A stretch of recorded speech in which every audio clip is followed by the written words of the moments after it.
Salam jumpa guys. Kali ini kita akan mengeksplor kereta rel listrik rheostatik. Kereta rel listrik seri ED101 atau yang lebih dikenal sebagai KRL rheostatik adalah kereta rel listrik non-AC yang pernah beroperasi di lintas komuter Jabodetabek sejak tahun 1976 hingga tahun 2013. Setelah dihapuskannya seluruh operasional KRL non-AC pada tanggal 25 Juli 2013. KRL ini diproduksi bersama secara complete build-up atau CBU oleh Nippon Sanryo, Kawasaki Heavy Industry, dan Hitachi Limited sejak tahun 1976 hingga tahun 1987.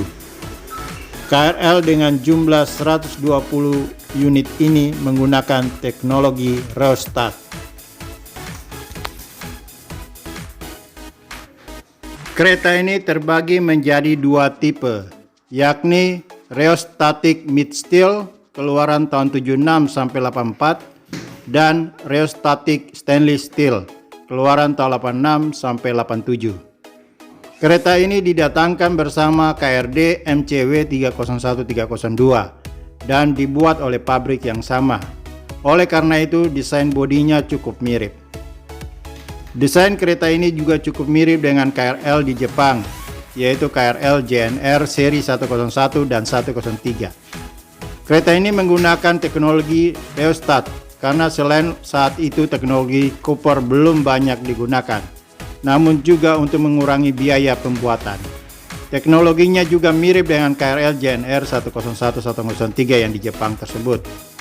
Penampilan yang mencolok dari KRL ini adalah tutup semboyan berbentuk dasi kupu-kupu yang berada di atas kaca kabin masinis. Meskipun perlahan-lahan hampir keseluruhannya telah dihilangkan.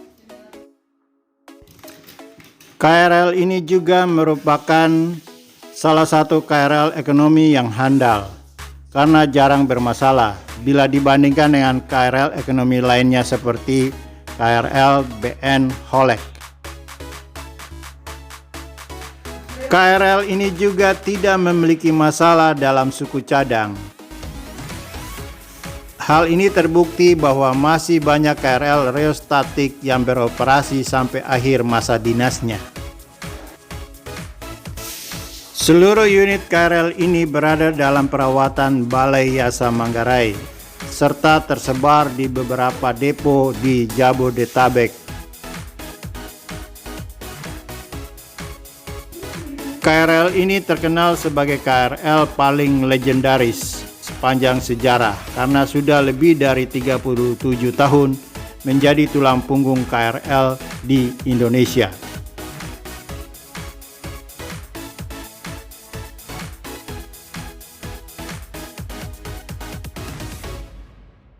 KRL rheostatic mid steel.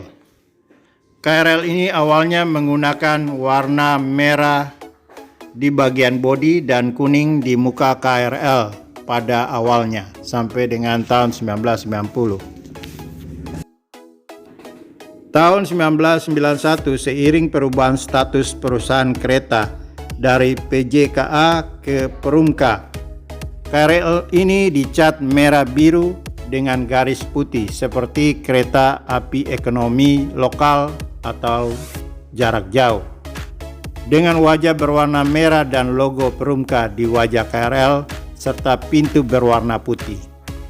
Mulai era inilah pintu KRL mulai tidak berfungsi akibat diganjal penumpang saat kereta dalam kondisi penuh. Tahun 90-an akhir, kereta ini dicat putih hijau dengan garis biru tua biru muda, dan livery ini juga cukup lama bertahan, tepatnya sampai akhir tahun 2004. Bahkan di awal 2005 masih ditemukan kereta dengan warna seperti ini. Penurunan kondisi KRL ini juga terjadi paling signifikan saat itu karena mulai adanya makin menumpuknya penumpang, dan termasuk penumpang yang ada di atas atap atau atapers. Tahun 2005 ke atas, KRL ini menjadi warna orange kecoklatan dengan garis kuning orange. Dan pada tahun 2009 beberapa set sempat dicat dengan warna hijau tua dengan garis hijau susu. Tahun 2010 KRL ini dicat putih dengan garis orange, dan livery ini merupakan livery terakhir atau warna terakhir sampai dengan akhir masa dinasnya.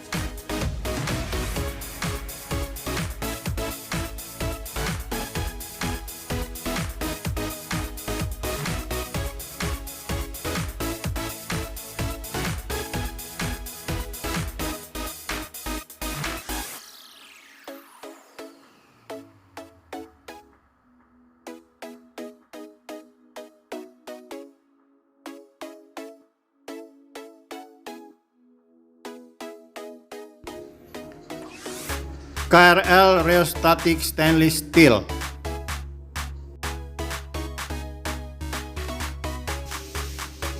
KRL ini selalu polos dengan garis di bodinya.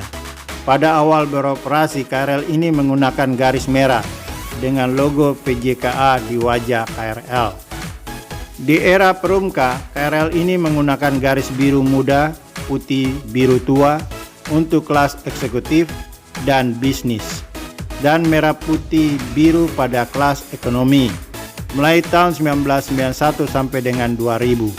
Dan saat KRL ini semua turun pangkat menjadi kelas ekonomi, seluruhnya masih dipakai sampai semua KRL ini selesai menjalani perawatan akhir.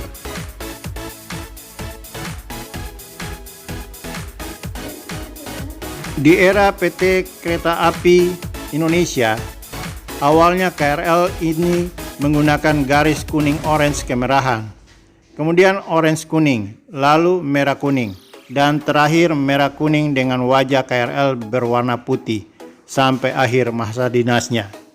Pada masa-masa akhir dinas KRL ini juga ada beberapa yang dipasang lampu kabut atau fog lamp.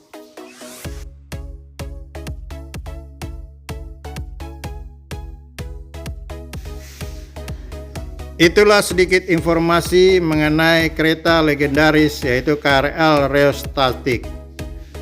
Semoga informasi ini berguna bagi teman-teman untuk mengingat masa-masa lalu dalam menggunakan KRL ekonomi.